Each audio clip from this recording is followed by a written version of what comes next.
Can you beat Elden Ring without pressing W? I wanted to try a new challenge for Elden Ring, but wanted to do something that no one has ever tried before, and I randomly thought of, what if you couldn't go forward at all? You could still technically move by using your other keys and adjusting your camera, but I thought it'd be an interesting challenge to try and get to Malenia and beat her from a new character. I knew that there would be some hiccups on the way without being able to use the W key, but I could cross that bridge later. So, here is my journey playing Elden Ring without being able to press W. But first, the sponsor of this video. Ah, I see you've laid your hands on the other secret medallion. Wait, how do you know that?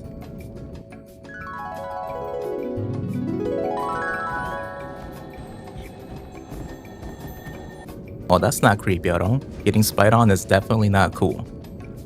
But you know what is cool? ExpressVPN, the sponsor of this video.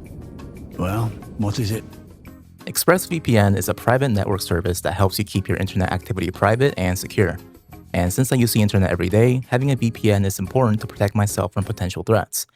Using the internet without a VPN is kind of like leaving your front door unlocked, which can leave risk from your data being stolen. Anyone can access your data and personal information such as passwords, emails, and your bank details, which could be sold online without your knowledge. How vexing. And ExpressVPN helps to prevent that by using strong in-class encryption that also works across all devices such as your phone and laptop. It's easy to use with just a click of a button, so you can seamlessly switch between devices without interruptions. So, if you want to make your internet activity safer, you should try ExpressVPN by using this QR code or the link in the description to also get 4 extra months of ExpressVPN. Alright, back to the video. First, I chose the Astrologer class because I thought having a ranged build would help me fight the earlier bosses, because not being able to roll forwards would definitely put me in a tough spot.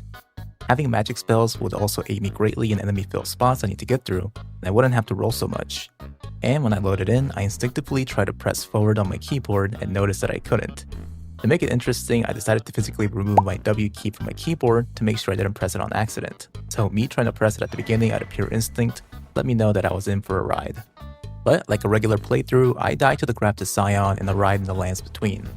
I made my way to the Gatefront ruins to talk to Malenia and get a torrent, but since I couldn't run forwards, I made my way by running while staring backwards. This was very disorienting because I wasn't used to it. I could kinda tell where to go because I played the game a lot, but not knowing exactly where I was heading made my head hurt. After talking to Malenia and getting torrent, I made my way to the first boss, Margit. I wanted to see how bad a boss fight was going to be if I couldn't use the W key, and as expected, it was awkward. Since I couldn't roll forwards, I had to unlock from the boss and roll sideways into him to achieve the same thing. Eventually, I learned that just moving backwards while shooting my glintstone pebble at him was the key. If I was on the edge of the map, I could just roll sideways into him and repeat the same thing. And with that, Margit was down. I then headed for Stormbell Castle and was met with 2 choices: either go the main route or take the side way. I thought that the main route would be a terrible option because of all the enemies I had to evade, so I chose to go the side way. This is a part where not being able to roll forwards came at a great cost. Most players react to attacks with visual cues, but since I couldn't look in front of me while moving, I died to these explosive barrels a couple of times by trying to guess their timings. I then reached the door with the banished knight inside and died instantly, but that didn't matter because the door stays open next time and I could just grab the key and run outside. So with the key, I opened the door to the next area and...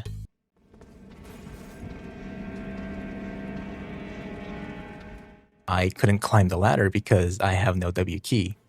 This was such a blunder that I couldn't help but laugh. I completely forgot that ladders require you to move forward. So with that, I walked back to Godric and had him open the main gate.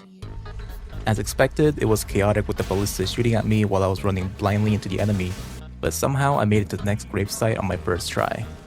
And now it was time for the next boss, Godric. Godric was actually easier than Margit. He had a giant arena I could run around in, and he himself didn't have any ranged attacks that could reach me. However, I did notice that I didn't have enough FP flasks to kill him, so I decided to summon Nepheli and my spirit jellyfish to help out with the damage, and we absolutely melted him. Godric down. Next on the list was Rennala, so I made my way to get the academy key and enter Raya Lucaria. These 2 nerds that guard the main gate actually gave me some trouble because I usually rush them to bait their melee attacks. But since I put most of my levels into FP, I was getting melted before I even got a chance to get close. So I baited one of them down and eventually made my way inside. I defeated the Wolf of Radagon on my first try. Nothing much to say here, and my spirit jellyfish was a go for proccing poison on him, which did enough damage to let me finish him off right as I ran out of FP. And then it was time for Rennala. I noticed right away that my Glintstone Pebble was doing next to no damage, and it makes sense. Rennala has an 80% damage negation to magic, so I knew this wasn't going to work out. So I made a quick detour to the Acheal Lake to fight Nerigis for his Reduvia. Since Reduvia inflicts bleed and has a ranged attack, I thought I could use it for magic resistant enemies. Phase 1 went easy thanks to Reduvia, but Phase 2 was brutal. Rennala kept floating away and spamming magic projectiles, which I couldn't roll into to gain distance to her. And as she got further away, she just kept hurling magic at me. This was tough, and I died quite a lot of times in her second phase. I even tried using my wolf spirit summons to keep her staggered, but she would just use her moon spell that would insta-kill them. It took a lot of time and patience, but eventually I did defeat her. Rennala down. With another great rune acquired, I now made my way to the Altus Plateau to get to the capital. To do this, I planned on going to the side canyon and fighting the Magma Worm boss. This would allow me to reach the Altus Plateau without having to get the medallions. And I forgot this path also has ladders. So now I was in a pickle. If the side elevator path is impossible, that means I would have to get the 2 medallions for the Grand Lift. This wouldn't work either as both medallions were on top of ladders. It looks like this was the end of my journey. Or was it? Turns out that there's an abductor version at the bottom of Raya Lucaria that if you let it grab you, it will teleport you to Volcano Manor. I'm not sure how this giant wheeled machine can get us all the way there, but I'm not complaining. From here, I simply made my way to the destroyed bridge north of Volcano Manor and crossed the wooden one to finally reach the Altus Plateau. From here on, it was a straight shot to the royal capital and I had to fight the draconic tree sentinel guarding the gate. I decided to summon Trigoth and my spirit jellyfish, and within 2 tries, the boss went down. Normally at this stage, players would go straight to the golden version of Godric and eventually Morgott to beat the game, but since our goal was just beating Malenia, I headed the opposite way to activate the Grand Lift of Rold, except when I got there, it was blocked by Morgott, the Fell Omen. This pesky son of a... So I went back to the capital to fight Morgott. All I had to do was climb the giant dragon wing and get to the... Another ladder was blocking my way. At first, I thought about using the broken wall next to it to try and jump over it, but it didn't work. I even tried Ashes of War, but the ladder was just too tall and too far away, so this way wasn't going to work. I circled around the entire block, but this was the only way into the intersection, so I had to think of something. First, I thought of the roots on the other side. If I could somehow get to the other side of this wall, I could just walk on top of these branches and get to Morgott without using my W key. And there just happened to be a way into this area. There was a trap chest in Limgrave where it will take you to the Divine Bridge gravesite, where you could use a Rupture Tier to skip the elevator completely, giving you access to the other side. So I made my way to the Tower of Return to find a chest, and more freaking ladders. I couldn't believe it. The one thing that could save me right now was also blocked by ladders. I even tried to jump to the top using the wall with Torrent, but it could only get me to the 2nd level while the chest was on the 3rd. By this point, it really looked like the run was at the end. I didn't want to use the W key unless I really needed to, but it seemed like all hope was lost. Until I learned that there was a skip for Morgott. Turns out that if you use the Dragon's Fire Breath incantation, you get a tiny height boost when you activate it. Using this technique, you could climb on top of the railings near the Morgott's barrier and go around it. So I went to get the incantation for the Church of Dragon Communion. Hey guys, it's me from the future. Apparently, you can only use specific dragon incantations to work in midair, and the one I needed was Acheal's Flame. This was a bummer as I already respect the Rennala for the regular one, so I had to find another larva tier. But I fought and defeated Acheal and came back to try to skip. You have to jump to this pillar and use the Acheal's Flame while you're in the air to land on top of the hitbox, and after that, you jump to the main gate and go around it.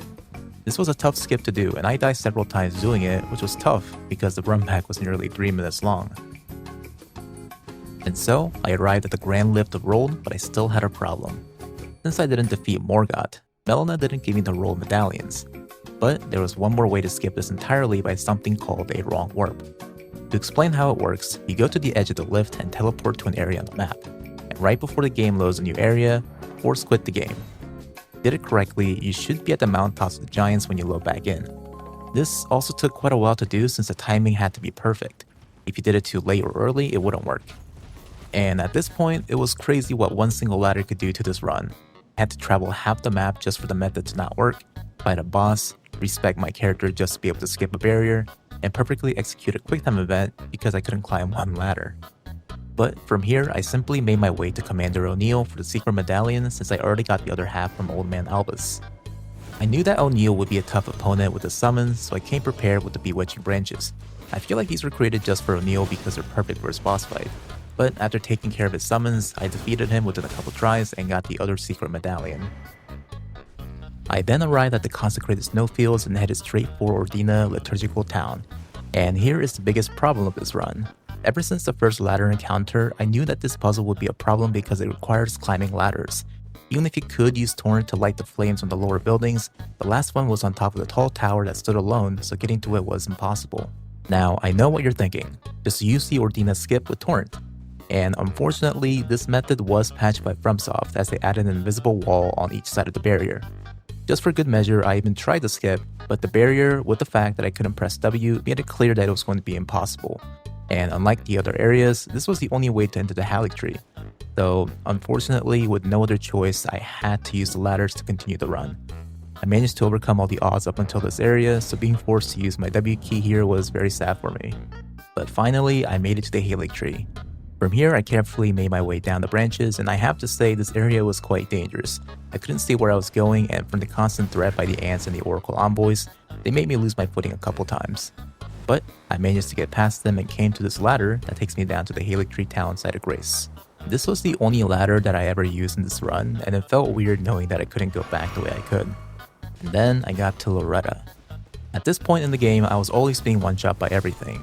Throughout the run, I did visit Caleb to kill Grey Roll for runes and leveled up my weapons as much as I could, but I knew I was under level for this area.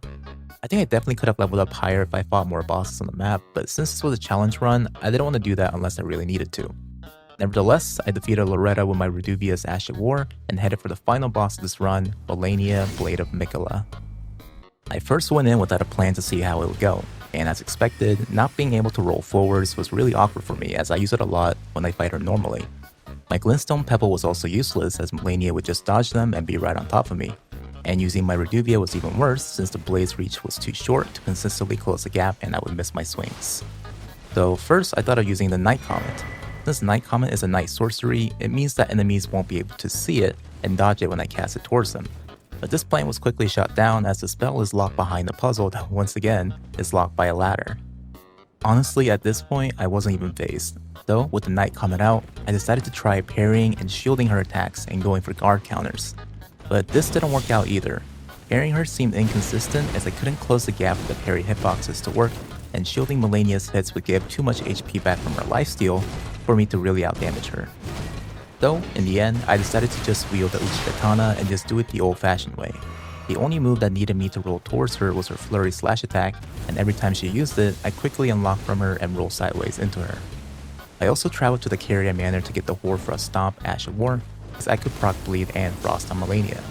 I also used the Stomp itself to beat her first phase as she was more passive and wouldn't approach me as much. Her phase 2 wasn't that bad, but I still had to watch out for the occasional waterfowl and positioning.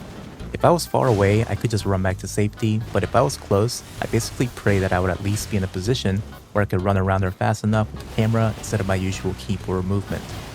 But after more than 15 minutes of fighting, Malenia was defeated. If you ask me what I learned in this run, I would say that ladders are the most important thing in Elden Ring. Laddersmith Gilligan would be proud. Technically, beating Malenia without being able to use the W key is impossible. But I had a lot of fun in this challenge and learned some new things that I didn't before, so that's a win in my book. Thanks for watching, and I'll see you guys next time.